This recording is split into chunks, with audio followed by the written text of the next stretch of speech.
Olá, bem-vindos ao programa dos 150 anos do Tribunal de Justiça do Ceará.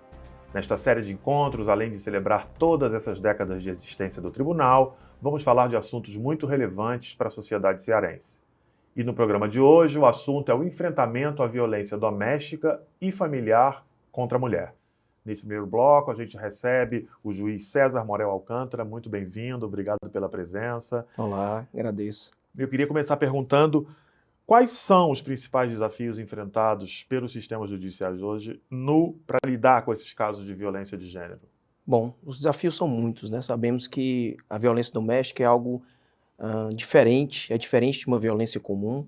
Ela acontece geralmente sem testemunhas de viso, dentro de um ambiente fechado. E o maior desafio, talvez, é entender justamente que a violência doméstica é diferente.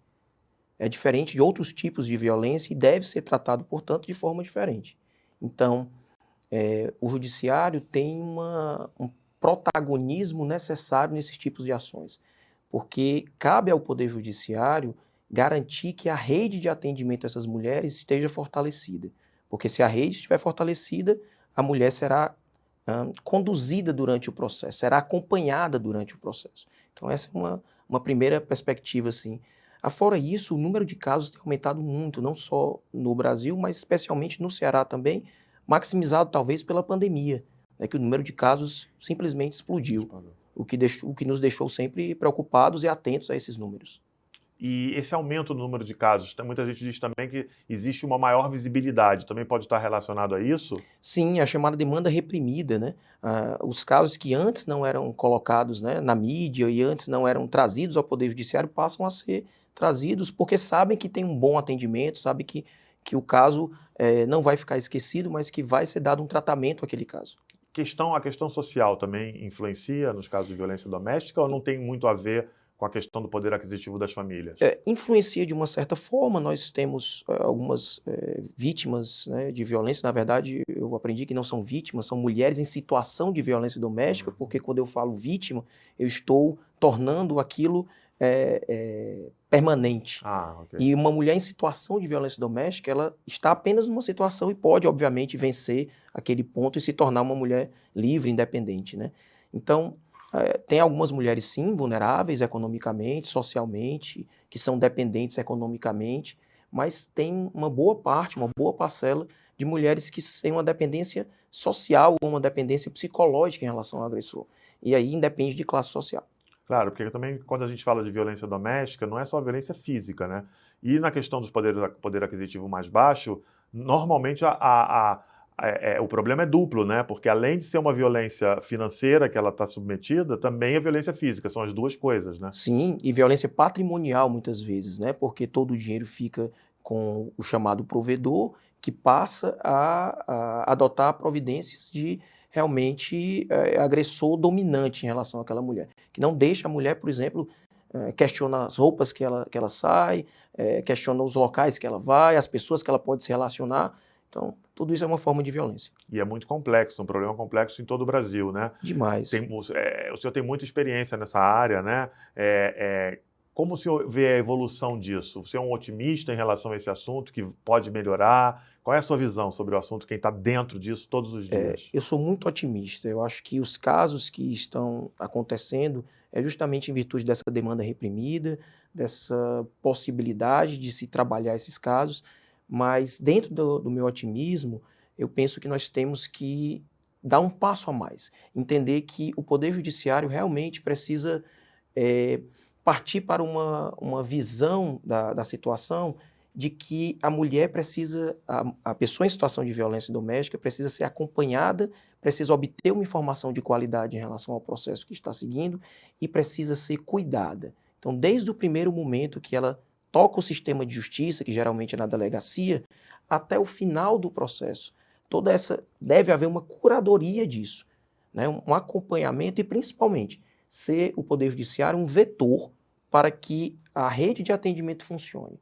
Então, um dos grandes papéis do Poder Judiciário na violência doméstica é isso, é ser um protagonista e uma ponte para os serviços que já existem no município, no estado, mas que devem ser mais expeditos, mais próximos de quem precisa. E que tipo de evolução positiva você já viu nesses casos de violência doméstica, se a gente olhar bem para trás? Eu gosto sempre de falar da questão da perspectiva de gênero, que é uma coisa que na justiça mudou muito também, né? Isso é importante, né? A perspectiva de... Mas devem ter outras coisas que também evoluíram positivamente. O que você destacaria? Sim, eu destaco assim, as medidas protetivas, né, que são uma ferramenta fundamental de proteção para as vítimas de violência doméstica. Realmente, o afastamento do lado agressor, quando necessário, é uma ferramenta interessante e que dá segurança para aquela vítima naquele momento. E, para além disso, outras medidas em relação à Lei Maria da Penha, como, por exemplo, a decretação de divórcio, que está discutindo agora na imprensa, inclusive, mas a possibilidade de se decretar o divórcio dentro de um processo dentro da Maria da Penha, sem necessitar de uma vara de família, ou muitas vezes de uma discussão que demora muito, por ser um direito potestativo, ou seja, que independe da anuência do outro, ele pode ser de logo decretado dentro de um juizado de combate à violência doméstica. E a conscientização das mulheres em relação, porque eu acho que hoje existe muito mais luz sobre esse assunto. Muitas vezes, eu acho que durante muito tempo, muitas mulheres estavam submetidas a uma violência doméstica e nem percebiam que era uma violência doméstica. Essa conscientização também se sente hoje quando você analisa os casos, quando você vê, ou ainda é muito, muito pouco? Não, eu sinto que a Lei Maria da Penha, eu já tive a oportunidade, inclusive, de falar para ela isso, né? A gente tem uma lei nossa, fruto de uma mulher cearense que foi vítima de violência doméstica, e a Lei Maria da Penha, ela é uma lei conhecida em todo o território nacional, pelo nome. Eu disse, inclusive, para ela, eu disse, olha, poucas leis no Brasil são conhecidas pelo nome. É sinal que a lei é conhecida pela população.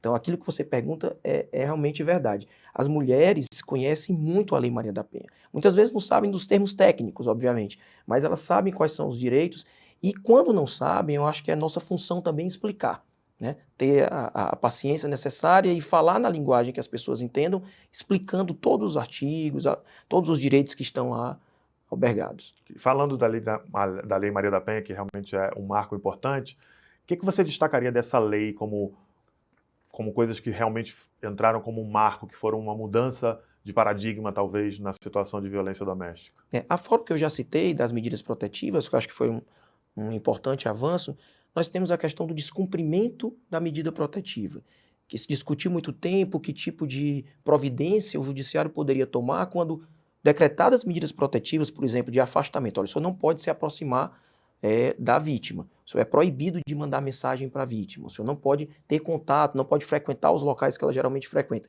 E quando havia esse descumprimento, no primeiro momento, o Estado ficou se perguntando, olha, vai ser um crime de desobediência, o que vai acontecer? E se chegou a um crime de descumprimento de medida protetiva que hoje é muito aplicado e nós fazemos muitos processos nesse sentido. E a gente pode dizer que hoje existe uma aplicação consistente da lei nessa questão? Sim, sim. E eu até falo do nosso projeto Paz no Lar, que é um projeto reconhecido pelo Tribunal de Justiça, porque nesse projeto é engraçado, a gente busca uma visão diferente do Poder Judiciário. Nós visitamos as vítimas de violência doméstica nas residências delas, né? As mulheres em situação de violência doméstica. Nós vamos até o local como uma forma de inverter a ordem de procura. Então, ao invés da vítima procurar o Poder Judiciário, nós vamos até essa mulher em situação de violência doméstica com uma equipe e eu vou nessas visitas. E é interessante o quanto eu aprendo em cada visita. Olha, você pensa que eu chego nessas casas e vejo uma situação de tão vulnerabilidade, mas saio sempre muito fortalecido, porque entendo que olhar no olho da pessoa e conversar assim, diz, olha senhora, eu sou o juiz que decretou aquelas medidas protetivas ou que decretou a prisão do agressor, eu quero saber como é que a senhora está agora. Porque o Poder Judiciário, ele tradicionalmente se preocupa muito com o passado.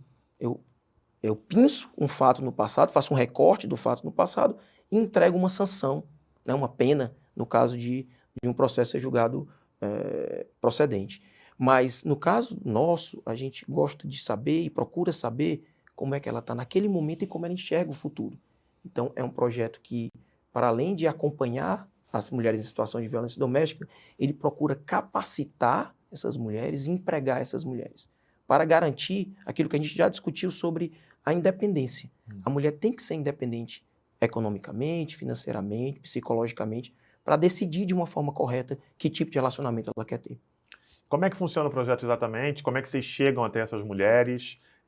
Conta um pouquinho mais para gente. Bom, o projeto é muito interessante, o projeto nasceu já tem 12 anos, ele é um projeto que nasceu com a juíza antecessora, que estava na unidade, a doutora Janaína Marques, e é um projeto que, como eu falei, quebra esse paradigma da procura, vai em busca dessas mulheres em situação de violência doméstica, selecionamos os processos mais sensíveis. O projeto ele é composto por um núcleo de várias células. Então nós temos a célula na delegacia, que nós temos um psicólogo e um assistente social que atendem na delegacia, desde o primeiro momento que a mulher chega. E depois nós temos um núcleo, uma célula na justiça, uma célula no HCU Camussa, que é um núcleo que nós temos em Maracanaú, que faz o atendimento psicológico a longo prazo dessas mulheres e dos filhos, né, da prole, que também são vítimas de uma certa forma, porque só fato de assistir essa violência contra as mães já é um, são crianças, já né? é um tipo de violência, lá, isso, já é um tipo de violência, e precisam de um acompanhamento. E a gente tem essas parcerias público-privadas também. Então, algumas empresas de Maracanaú, o próprio município de Maracanaú, Guarda Municipal, são todos aliados no sentido de capacitar essas mulheres, empregar essas mulheres, garantir que haja uma mudança de vida. O colega André Goma, que é juiz na Bahia, ele diz uma coisa muito interessante: as pessoas não podem passar pela porta do judiciário e o judiciário não pode perder a oportunidade de modificar essas pessoas. Senão, a gente está fazendo pouco, não está fazendo o trabalho integral, entendeu? Total. Então, que a gente consiga modificar essas pessoas que passam, não apenas as mulheres em situação de violência doméstica, mas também os agressores, porque a gente também tem um lado voltado para os agressores no projeto. Você já citou mais ou menos, mas eu queria aprofundar um pouco a questão de como vocês são recebidos quando vocês estão com essas mulheres que são vítimas e talvez a emoção que isso provoca, né, no juiz. É uma emoção, e é uma emoção que toma conta da rua, inclusive, porque aí gera aqueles comentários, né, e eu costumo dizer que isso é bom, né, é uma forma do Poder Judiciário se colocar presente na vida dessas pessoas, mas é uma forma de exemplo, dizer, olha, até para quem está vendo, a pessoa pode dizer, eu não vou pensar mais em fazer nenhum tipo de violência contra minha esposa, porque eu sei que aqui tem alguém que não só fica lá no fórum julgando os processos, mas que também vai às ruas e procura entender como é que está a situação. E em vários casos dessas visitas, a gente já teve a oportunidade, por exemplo, de conversar com mulheres que mesmo o agressor estando preso, ele continuava a proferir ameaças da cadeia, do presídio para ela. Né? E foi importante essa conversa, porque a partir daí a gente adota outras providências. Né?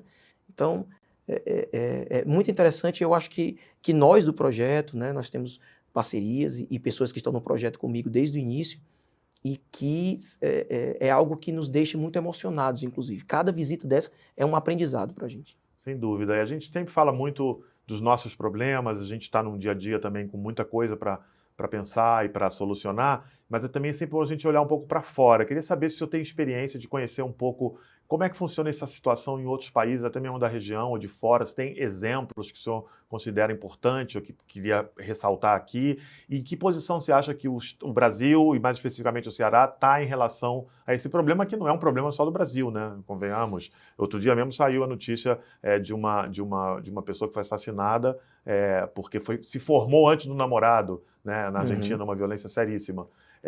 Então, como é que é essa visão sua em relação a onde estamos posicionados nós, como cearenses ou como brasileiros, em relação a um problema que é global? É realmente um problema global.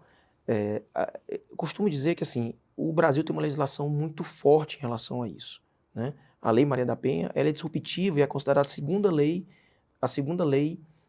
no mundo, melhor no mundo em relação ao combate à violência doméstica. E é interessante ter tocado nesse ponto, porque muitas vezes os turistas que vêm ao Brasil não têm noção da fortaleza e da importância da Lei Maria da Penha, o quanto ela é aplicada no Brasil, o quanto ela é conhecida. E o Tribunal de Justiça lançou um programa excelente há pouco tempo, que foi a tradução dos principais artigos da Maria da Penha, e isso era distribuído para todos os estrangeiros que vinham ao Brasil. Logo quando chegavam ao Ceará, recebiam essa tradução da Lei Maria da Penha, claro, um folheto simples, claro, mas trazendo as principais informações na língua deles. Então, foi traduzido para francês, alemão e italiano, E era importante porque é como se fosse um marco. Diz, olha, o senhor atravessou, o senhor veio visitar o Ceará, veio ao Brasil, saiba que a lei aqui existe, que é uma lei forte e que vem sendo aplicada nos tribunais aqui cearenses. A gente está falando sobre o enfrentamento à violência doméstica e familiar contra a mulher com o juiz César Morel Alcântara. A gente já volta.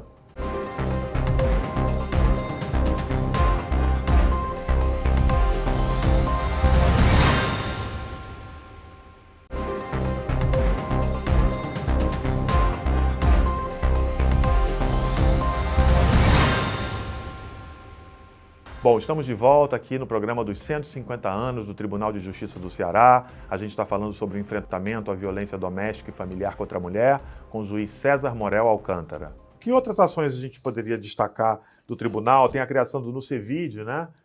O NUCEVID, como é que ele foi criado e vamos fazer um histórico dele. Vamos. Eu fui convidado pelo presidente, pelo desembargador Abelardo, para participar do Promojude, né, que é esse programa de modernização do judiciário. E esse programa de modernização ele tem um ponto que é de combate à violência doméstica. E eu sou o cogestor desse ponto. E o interessante é que, ao discutir violência doméstica com outros, eu entendi que era interessante ter um projeto piloto para que a gente pudesse depois expandir para o Ceará. E o projeto piloto é justamente a criação do NUCEVID. É um núcleo de combate à violência doméstica em Maracanaú, a comarca que eu atuo. E esse núcleo, como eu falei anteriormente, ele é dividido em algumas células e a nossa principal intenção é criar uma estrutura, criar uma governança capaz de fortalecer a rede de proteção dessas mulheres junto ao município, junto aos órgãos e também junto a empresas, fazer parcerias público-privadas, ACTs, que são acordos de cooperação técnica, e promover, ao final, um combate efetivo. Tirar um pouco as decisões do papel e torná-las mais concretas, mais fazendo parte do dia a dia dessas mulheres em situação de violência. Então, o NUCEVID foi criado com esse objetivo, para fortalecer o programa que já existia, Paz no Lar, para que depois fosse expandido para o Ceará. Um grande ponta desse programa também, e você perguntou sobre as iniciativas que o tribunal tem, é o Proteção na Medida, do nosso colega Tiago Dias, que é um programa que já foi reconhecido pelo CNJ e que as mulheres em situação de violência, ao chegarem na delegacia, preenchem um formulário de risco. E esse formulário de risco é um documento muito importante para que se tenha uma aferição imediata de que tipo de vítima estamos tratando e que tipo de agressor estamos tratando. Porque nós sabemos que são várias camadas, assim, dizer de uma violência doméstica. Aquela violência doméstica pontual. Aquele esposo que, por conta de uso excessivo de álcool, chega em casa num dia porque está chateado com alguma coisa e pratica algum tipo de violência. Esse é um caso. Mas que é um cidadão que não tem passagens pela polícia, etc., mas que cometeu sim e merece punição, obviamente, por essa violência doméstica. Mas que não tem um histórico de violência doméstica em face daquela vítima e nem com outras pessoas. Ao passo que nós temos alguns agressores que possuem uma vasta ficha criminal, que tem acesso fácil a armas, que já possui algum tipo de entendimento com alguma facção criminosa. Então, criar esses perfis são importantes porque nos dá uma predição de risco. Então, eu sei se aquela pessoa em situação de violência doméstica, qual tipo de risco ela tem. Então, a partir daquela predição de risco, a partir do formulário preenchido, eu vou poder melhor decidir como juiz se a conversão do flagrante em preventivo é necessária, se as medidas protetivas, juntamente com algum tipo de monitoramento eletrônico, são suficientes. Então, esse tipo de entendimento e esse programa é de fundamental importância, né? O nosso amigo Tiago Dias é o responsável e já foi reconhecido e premiado pelo CNJ. É importante esse reconhecimento. O senhor citou aí a questão da participação em parcerias público-privadas. Queria falar um pouco dessa questão das empresas. Como é que elas recebem, como é que é a relação nesse setor, falando desse tema especificamente, como é que elas recebem as propostas, como é que são esses acordos? Tem uma abertura grande, é difícil, é complexo? Quais são os desafios? Inicialmente é complexo porque não há um caminho, né? A gente está meio que abrindo o caminho, né, com algumas dificuldades. Tentativa e erro, né? Tentativa e erro. Mas algumas empresas se mostram muito receptícias e gostam muito da ideia e abraçam realmente a causa, né? a forma que nós temos de contribuir com essas empresas em contrapartida é proferir palestras sobre o tema, sobre a Lei Maria da Penha, explicar, porque nós estamos tratando de empresa, Maracanã é o segundo PIB do estado do Ceará.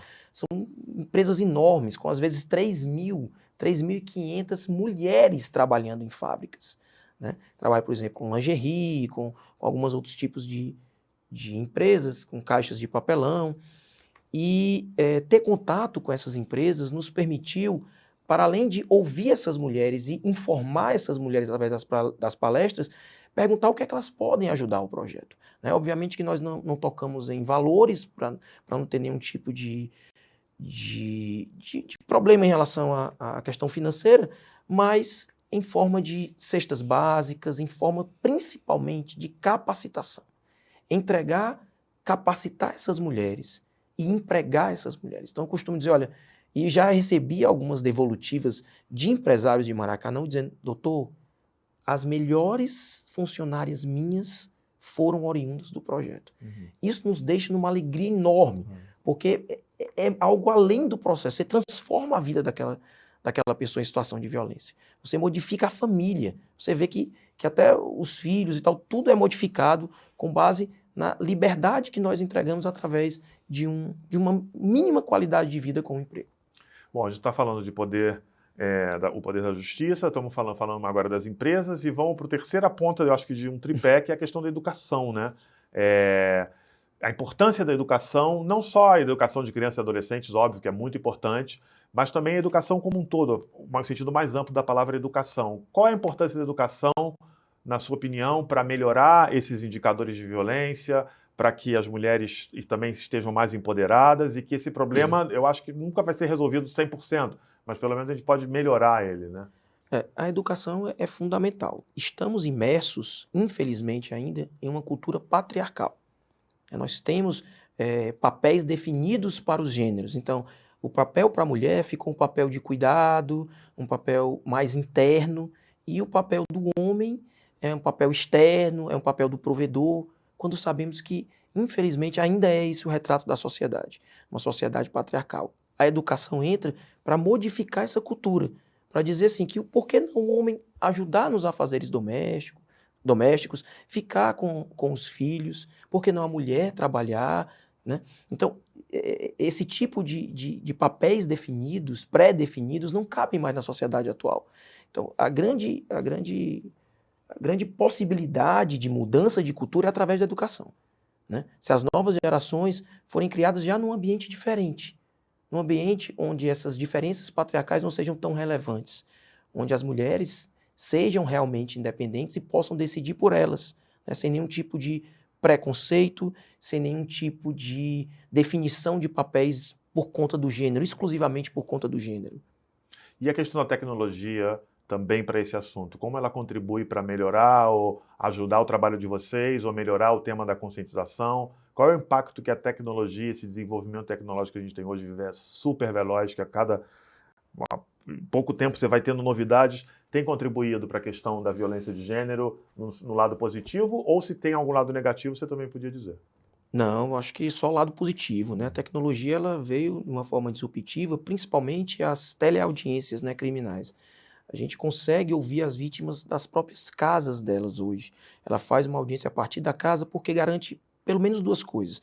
Primeiro, a não ter que se deslocar até o fórum e muitas vezes encontrar ou ficar próximo de um agressor, né, que causava um pavor, um medo em algumas vítimas, e hoje elas podem ser ouvidas dos seus domicílios de forma mais tranquila, e muitas vezes elas têm que, elas, por conta da situação de violência, acabam mudando de estado e até de país. Para você ter uma ideia, eu já fiz várias audiências com mulheres na Europa, por exemplo. Já fiz audiência semana passada diretamente de Paris, Lisboa, e são mulheres que saíram por conta da violência doméstica e o processo demoraria muito para ser julgado. Pelo menos 1 ano e meio para enviar uma carta precatória para fora do Brasil, quando agora, em 20 minutos, através das audiências, das videoconferências, eu consigo ouvir essas mulheres em situação de violência e o processo consegue ter um final mais próximo, mais célere. Isso é um ganho incrível, né? Um ganho E fenomenal. também na difusão do assunto, né? Porque quanto mais a gente fala e mais canais de comunicação existem, estou falando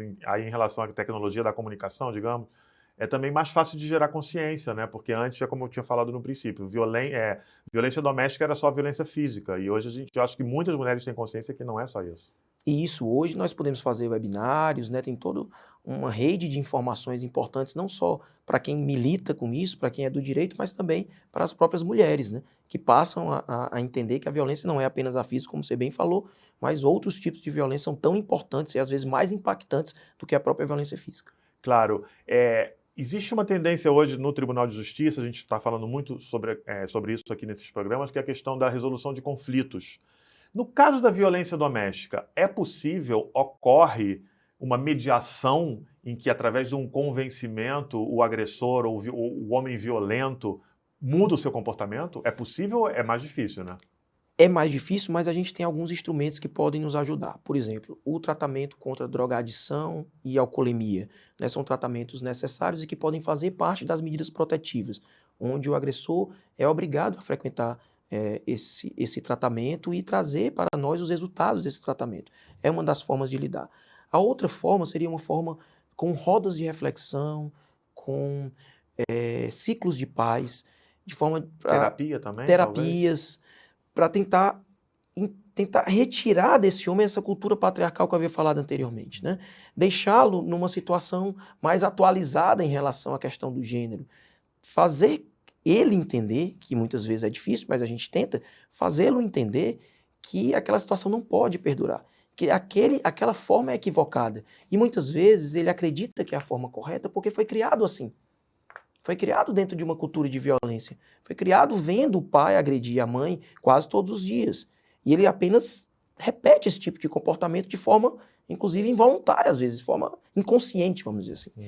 E aí, quando nós começamos a conversar e fazemos com que ele reflita, diz, olha, esse não é o caminho. Esse não é o caminho atual, esse não é o caminho devido, esse não é o caminho justo para aquela companheira que você escolheu para viver a vida.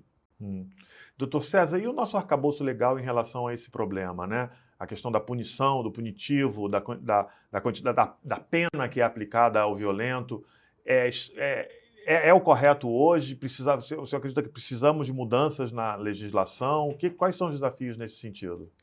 Na minha visão, as penas ainda são pequenas, né? Ainda estamos a tratar de penas que muitas vezes deixam a desejar em matéria da violência doméstica. Mas é uma questão legislativa que nós temos que compreender, mas penso que esses debates são importantes, né? Um membro do judiciário informar que as penas não são as adequadas é uma forma de indicar que aquilo talvez mereça uma revisão por parte do Poder Legislativo, por parte daqueles que podem modificar a lei. E realmente, trazer esse assunto pode gerar um debate positivo e uma mudança em relação às penas que, na minha visão, ainda são, muitas vezes, encurtadas para a gravidade dos atos. Porque, imagine, a violência doméstica, ela gera repercussões enormes na vida de uma pessoa. E repercussões para toda a vida. Não é um crime pontual, onde muitas vezes vítima e agressor não se veem mais. Por exemplo, vamos fazer um paralelo com um crime de roubo, né? O crime de roubo, agressor e vítima passam por uma situação limite, né? Uma situação difícil, mas depois de 1 ano, 2 anos, as lembranças ficam porque geralmente os traumas ficam, né? Mas aqueles personagens não vão se ver mais, ou quando vão se ver, é numa audiência que rapidamente se resolve. Ao contrário da violência doméstica, onde muitas vezes tem que haver a convivência posterior, em relação, por exemplo, aos filhos, em relação à divisão patrimonial. Até mesmo em relação à zona geográfica onde vivem, né? Sim, sim. E muitas vezes a violência não é pontual. Há um histórico de violência não oficializada, não narrada por essa mulher aos órgãos oficiais, quando deveria, e vai narrar apenas numa última, quando ela não aguenta mais aquela situação. Quando a situação passou de todos os limites.